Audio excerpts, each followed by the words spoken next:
ঢেকিয়াজুলিৰ শহীদ ময়দানত আজি দিনৰ 12 বজাৰ পৰা সদৌ অসম আদিবাসী ছাত্ৰ সন্থাৰ লগতে আদিবাসী ৩৬ অনুসূচিত জনজাতি আৰু আদিবাসী কাউন্সিল অৱ অসম ঐক্যমঞ্চৰ উদ্যোগত বিশাল গণসংহাৰ কাৰ্যসূচী ৰূপায়ণ কৰা হয়। উক্ত কাৰ্যসূচীত সদৌ অসম আদিবাসী ছাত্ৰ সন্থাৰ কেন্দ্ৰীয় সভাপতি প্ৰদীপ নাগ, সম্পাদক নোৱাজ বাৰ্লাৰ লগতে বিষয়ববীয়াসকল উপস্থিত থাকে। উক্ত কাৰ্যসূচীত আদিবাসী ৩৬ অনুসূচিত জনজাতি আৰু আদিবাসী কাউন্সিল অৱ অসম ঐক্যমঞ্চৰ মুখ্য উপদেষ্টা জছুৱা বাৰ্জ, কেন্দ্ৰীয় সভাপতি ডক্টৰ বানেশ্বৰ মিৰ্ধা, সম্পাদকৰ লগত কেন্দ্ৰীয় প্ৰচাৰ সম্পাদক চুমু মিৰ্ধা উপস্থিত থাকি চৰকাৰক তীব্ৰ ভাষাৰে সমালোচনা কৰে।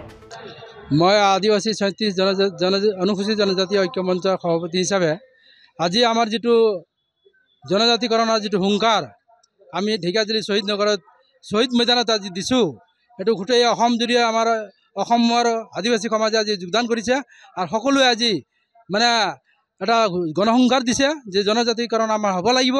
আমাৰ শেষ প্ৰান্তত আমি চিন্তা কৰিছোঁ যে আমাৰ বিনা আন্দোলনত বিনা আমি যদি ই নকৰোঁ তেতিয়াহ'লে আমাৰ জনজাতিকৰণ এইটো যথেষ্ট পিছুৱাই থাকিব। আৰু সেই হিচাপে আমাৰ আজি অসম চৰকাৰে তথা ভাৰত চৰকাৰে এনেধৰণে কিছুমান ৰাজনীতি মেৰপাকত এইটো সোমাই ৰাখিছে যে আমাৰ জনজাতিকৰণৰ যিটো ইছ্যু সেই ইছ্যুটোক কেৱল মাত্ৰ মানে বাহানেৰে আমাৰ অসম চৰকাৰৰ মুখ্যমন্ত্ৰী ডক্টৰ হিমন্ত বিশ্ব শৰ্মাদেৱে মানে সেইটো সম্পূৰ্ণভাৱে তেওঁ বিতাড়িত কৰি তেওঁ মানে পিছুৱাই গৈ আছে, যাৰ কাৰণে আজি এই দুখীয়া সমাজখন যিটো আদিবাসী সমাজ সেই সমাজখন বহুতখিনি এটা মানে সুবিধাৰ পৰা বঞ্চিত হ'ব লগা হৈছে। আজি ক্ৰমান্বয়ে যিবিলাক নেকি কিছুমান ধৰক আজি 5টা ইতিমধ্যে আমাৰ কেইবাটাও অট'নমাছ কাউন্সিল হৈ গ'ল আৰু কেইটামান অট'নমাছ কাউন্সিল হ'বলৈ গৈ আছে। এতিয়া সেই অট'নমাছ কাউন্সিলবিলাকৰ পৰা আমাৰ ভূমিস্বত্ব অধিকাৰক কাঢ়ি যিটো লোৱাৰ মানে ব্যৱস্থা কৰি আছে সেইটো সঁচাকৈ এটা বৰ দুখ লগা আৰু বৰ ঘৃণনীয় এটা লজ্জাজনক কথা। এটা যিটো যাতে নেকি 1886 চনতে tenancy act land tenancy act বুলি এটা যিটো পাছ কৰিছিল ব্ৰিটিছ চৰকাৰে, ব্ৰিটিছ পাৰ্লিয়ামেণ্টত পাছ হৈছিলে, সেই এক্টৰ অধীনত এই আদিবাসী সমাজক এটা সুৰক্ষিত কৰি ৰাখিছিলে। কিন্তু আজি এই স্বাধীন চৰকাৰত আজি আমাৰ আদিবাসী সমাজখন এটা সুৰক্ষিত হোৱাৰ মানে এনেধৰণে কিছুমান আইন সংশোধন কৰি তেওঁলোকে ই কৰি আছে যে জাতিটোক সঁচাকৈ এটা বৰ মৰ্মান্তিক এটা অৱস্থাত আজি মানে অৱস্থান কৰি পেলাইছে। গতিকে আমি এই গণসংহাৰৰ মাজেদি আজি আমাৰ অসম চৰকাৰ মুখ্যমন্ত্ৰী দেৱক আমি অনুৰোধ কৰিছোঁ, তেখেতক আমি অৱগত কৰাইছোঁ, তেখেতক আমি আজি এই মাধ্যমেদি আমি জনাই আছোঁ যে তেখেতে অনতিপলমে এই বস্তুটো চিন্তা কৰক।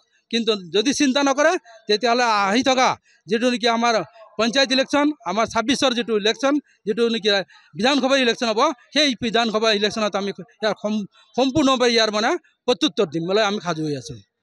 ঢেকিয়াজুলিৰ পৰা প্ৰশান্ত বৈশ্যৰ ৰিপৰ্ট, অসম আদিত্য। NKS হুণ্ডাইলৈ স্বাগতম। নৰ্থ ইষ্টৰ প্ৰথম GDSI 2.0 ফিচাৰ্ছ ডিলাৰ হৈছে NKS হুণ্ডাই। অত্যাধুনিক সা সুবিধাৰে তৈয়াৰী মষ্ট আপডেটেড হুণ্ডাই ডিলাৰ এতিয়া ডিব্ৰুগড়ত। আমাৰ NKS হুণ্ডাই ডিলাৰত open sales consulted room, customer ৰুমৰ লগতে পুৰণি গাড়ীৰ এক্সচেঞ্জ ফেচিলিটিও ৰখা হৈছে। ইয়াত চেলছৰ লগতে ছাৰ্ভিচ ছেক্টৰৰ সুন্দৰ সুবিধা আছে। প্ৰয়োজনীয় সকলো এডভান্স টুলছ, হুইল বেলেন্সিং, এলাইনমেণ্টৰ অত্যাধুনিক machine, post hydraulic lift, fully ট্ৰেইনমেণ্ট পাৱাৰৰ লগতে nitrogen gas filling facility, fully automatic car ৱাছৰ ফেচিলিটিও আছে।